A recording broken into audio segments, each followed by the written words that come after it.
Hello, this is RV Vagabond Jerry, and I've now driven about 100 miles west of McAllen, where I was staying there at the Elks Lodge that I showed you in my last video. And I'm now in the area of Zapata, the town of Zapata, Texas. And I came here specifically looking for a certain place called Paradise Point, which is right on the banks of the Rio Grande, which is also in the area of Falcon Lake. And Falcon Lake is simply created by a widening of the river because there's a dam here. And I've been here before at the Falcon Lake State Park, which is a nice place. But I came a little further. Falcon Lake State Park is on the south end of Lake Falcon Lake actually. And I am now in Zapata on the north end of Falcon Lake. So I wanted to find me a good boondocking spot right beside the river, the lake.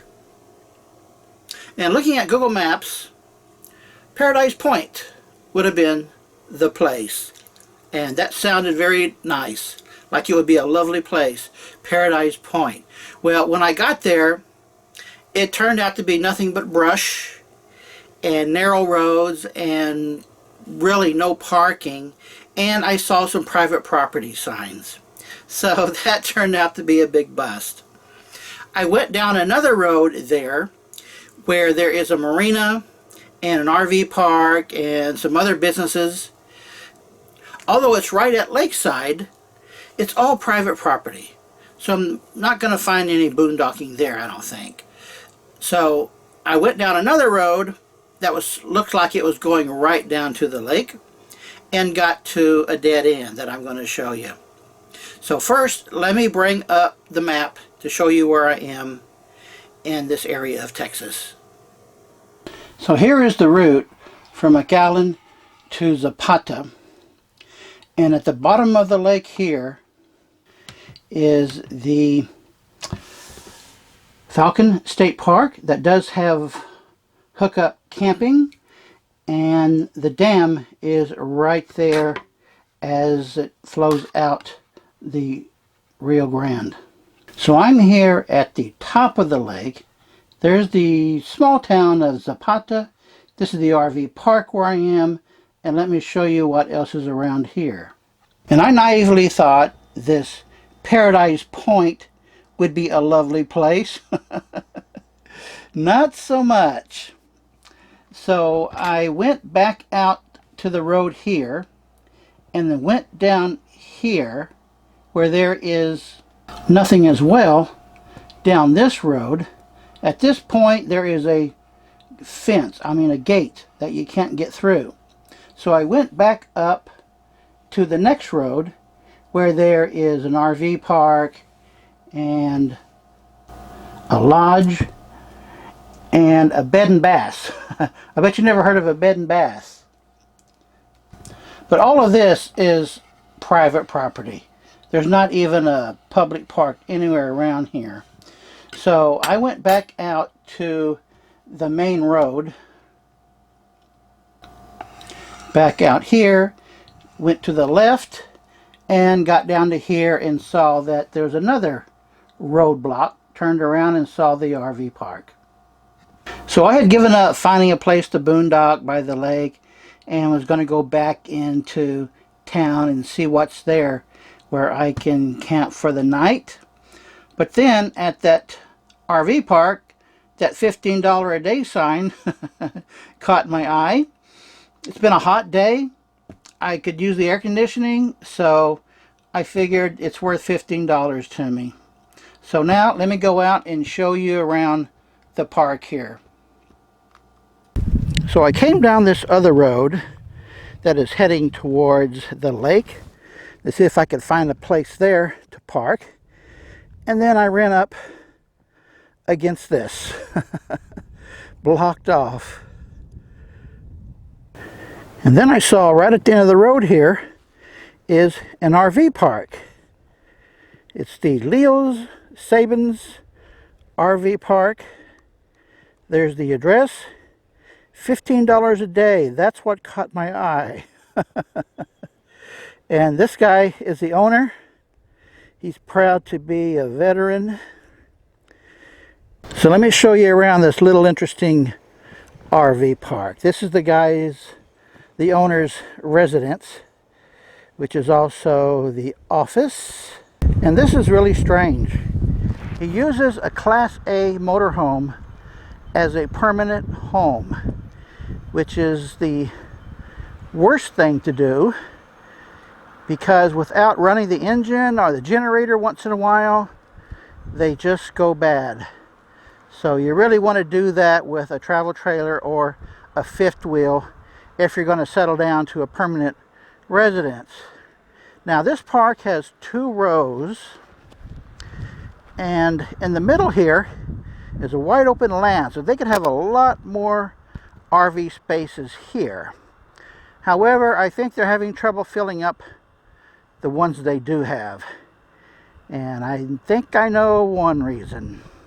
There's 2 empty spaces there, and on this side there's 1, 2, 3, 4, 5 empty spaces, and next to me is 2 more empty spaces.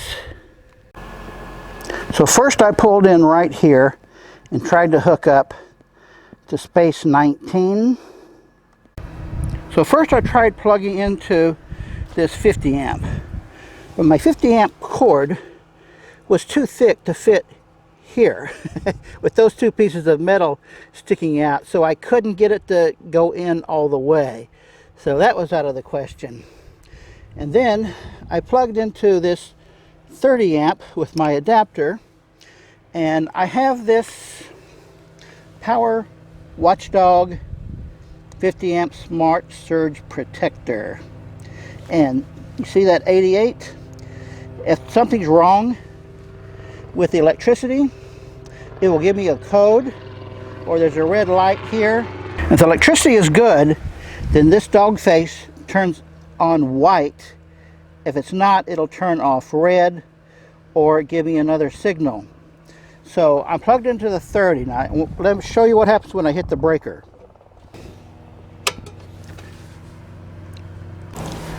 So after about 3 minutes plugged into the 30 amp, it goes red and gives me a message. You probably can't see it on the video because of the way it works, but it says E6, code E6. So I've got a book that came with this that tells me what that code means, which means that there is no ground to the electrical connection. So then for space 20, I plugged into this 50 amp connection. Then when I hit the breaker, instead of this dog face turning white, it didn't light up at all. And here, this says, will turn red when park power neutral is missing. So then I plug into Space 20's 30 amp, and when I hit the breaker, it lights up white. So I pulled out of here and moved over to the next space.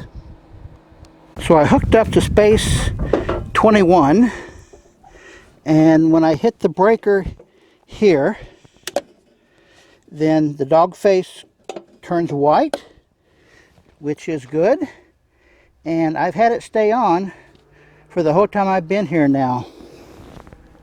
Now, one problem with having 2 electrical hookups on the same post like this is it creates an awkward position for one of the RVs. So I've had to pull in face forward when normally you pull in face out.